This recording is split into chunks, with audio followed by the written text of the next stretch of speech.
دل کے ساتھ تسلیم کر کے زبان کے ساتھ اس کا اقرار کرنا، اسے ایمان کہتے ہیں۔ اب آگے قرآن کہتا ہے فقط ایمان کا دعویٰ معتبر نہیں، دعوے کے ساتھ دلیل چاہیے۔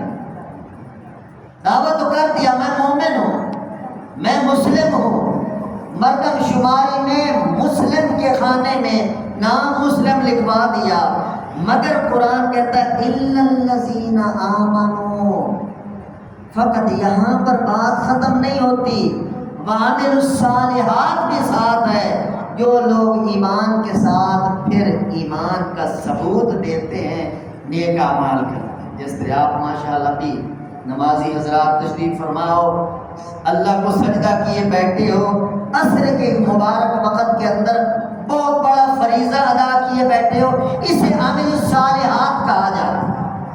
نماز، روزہ، حج، زکوٰۃ، اخلاقیات، جو اسلام کے احکام ہیں، اقرار کے ساتھ ساتھ عملی طور پر ان کو اپنے اوپر نافذ کرنا، یہ دوسری بات ہے کامیاب ہونے کی۔ اور آگے تیسری بات وَتَوَاصَوْا بِالْحَقِّ، یہ تو خود ایمان لائے ہو، خود عمل کر رہے ہو، قرآن کہتا ہے اپنے تک محدود نہیں رہنا۔ آپ کے پاس کلمہ آیا ہے، ایمان آیا ہے، بہت بڑی نعمت اور دولت آئی ہے، تو اس دولت کو جہاں تک تمہارا اختیار ہے، اپنے گھر والوں تک، اپنے احباب تک، اپنے دوستوں تک، اپنے حلقہ اختیار تک اس بات کو پھیلانا، یہ بھی تمہاری ذمہ داری۔ وَتَوَاصَوْا بِالْحَقِّ، سچی باتیں، اچھی باتیں، حق والی باتیں، توحید کی باتیں، ایمان کی باتیں، قرآن حدیث کی باتیں ایک دوسرے کے ساتھ شیئر کرنی، ایک دوسرے کو بتانی ہے، یہ تیسری بات ہے، شرط ہے کامیابی کے لیے۔ آگے چوتھی وَتَوَاصَوْا بِالصَّبْرِ، ایک دوسرے کو صبر کی نصیحت کرنی۔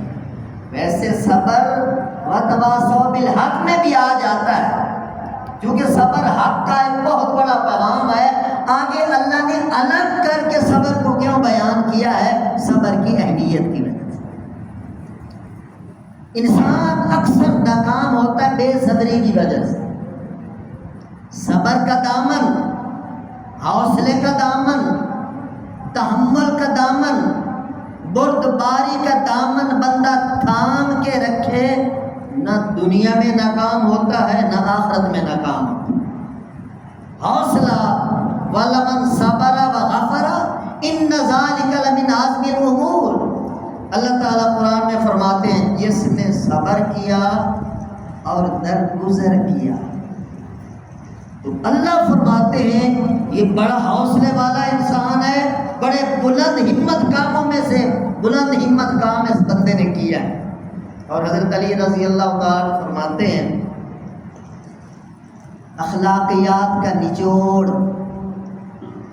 خلق عظیم کا نچوڑ، اخلاق عالیہ کا نچوڑ تین باتیں ہیں۔ سل من قطعک،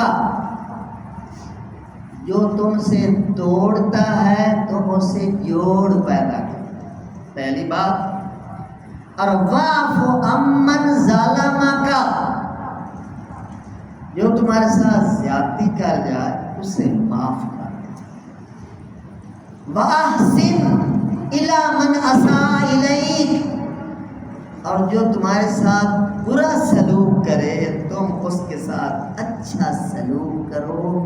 یہ تین باتیں پورے اخلاقیات کا نچوڑ ہے۔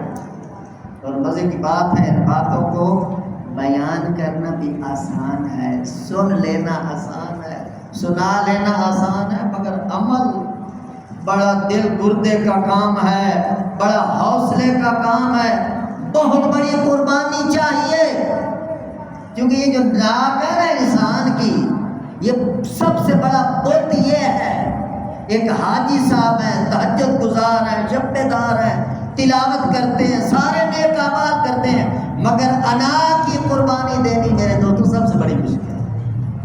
جس نے انا کی قربانی سیکھ لی وہ بہت بڑا یاب انسان ہے، من تواضع للہ فقد رفعہ اللہ۔ رسول پاک صلی اللہ علیہ وسلم کا سنہری قول ہے، جس نے اللہ کے لیے تواضع اختیار کی، اللہ کے لیے جھک گیا، اللہ کا وعدہ ہے اللہ اسے ضرور سر بلندی عطا فرمائے۔ اللہ عمل کی توفیق نصیب فرمائے۔ الحمدللہ رب العالمین والعاقبۃ للمتقین والصلاۃ والسلام علی سید الانبیاء والمرسلین۔ اللهم اغفر لنا وللمؤمنین والمؤمنات والمسلمین والمسلمات الأحياء منهم والأموات من الجنة والناس أجمعين إنك سميع قريب مجيب الدعوات رب ارحمهما كما ربياني صغيرا وصلى الله تعالى على حبيبه وخير خلقه سيدنا محمد وآله وصحبه أجمعين برحمتك